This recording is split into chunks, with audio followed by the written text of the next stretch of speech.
If you spent the weekend on TikTok or Twitter, you may have noticed discussions regarding Project 2025. Project 2025 is a presidential transition operation headed by the right-wing think tank Heritage Foundation. If former President Donald Trump takes office again on January 20th, 2025, it will essentially function as a government in waiting. The $22 million initiative states that it wants a conservative to be the next president, but it makes no mention of Trump specifically.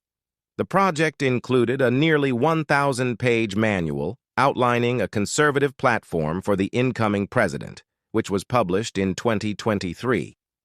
The manual represents the next conservative president's last opportunity to save our republic, according to Project 2025's website. On its website, Project 2025 stated that conservatives winning elections is not enough. We need a governing plan and the appropriate people in place, prepared to carry this agenda out on day one of the next conservative administration, if we are to save the nation from the clutches of the radical left. The 2025 Presidential Transition Project aims to achieve that. The proposal went on, "We will take back our government with the right conservative policy recommendations and properly vetted and trained personnel to implement them." Supporters of the initiative include numerous conservative organizations. According to the Associated Press, part of the plan is removing federal officials nominated by conservatives who they feel are impeding the implementation of right-wing objectives and replacing them with their own choice. The Federal Bureau of Investigations, FBI, attempts to stop the spread of false information were discontinued, and the manual described a top-to-bottom overhaul of the Department of Justice. The FBI have absolutely no business policing speech, the manual stated. A crackdown on abortion drugs, which were described as the single greatest threat to unborn children in a post-Roe world, was also part of the agenda. The manual encouraged the Food and Drug Administration to revoke the medicine's approval, arguing that the procedure was politicized and illegal.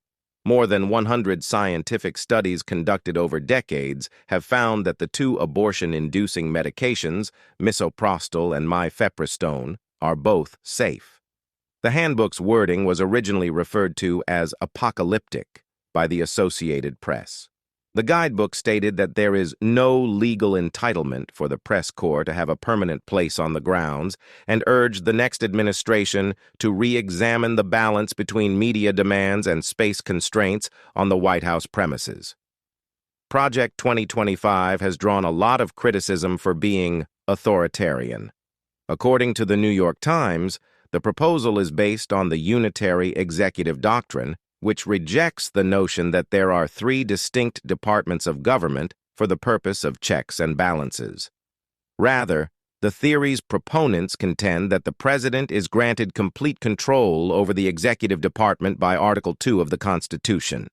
Philip Wallach, a senior fellow at the American Enterprise Institute, who specializes in the study of the separation of powers in the United States, previously told the Associated Press that some of these visions, they do start to just bleed into some kind of authoritarian fantasies where the president won the election, so he's in charge, so everyone has to do what he says.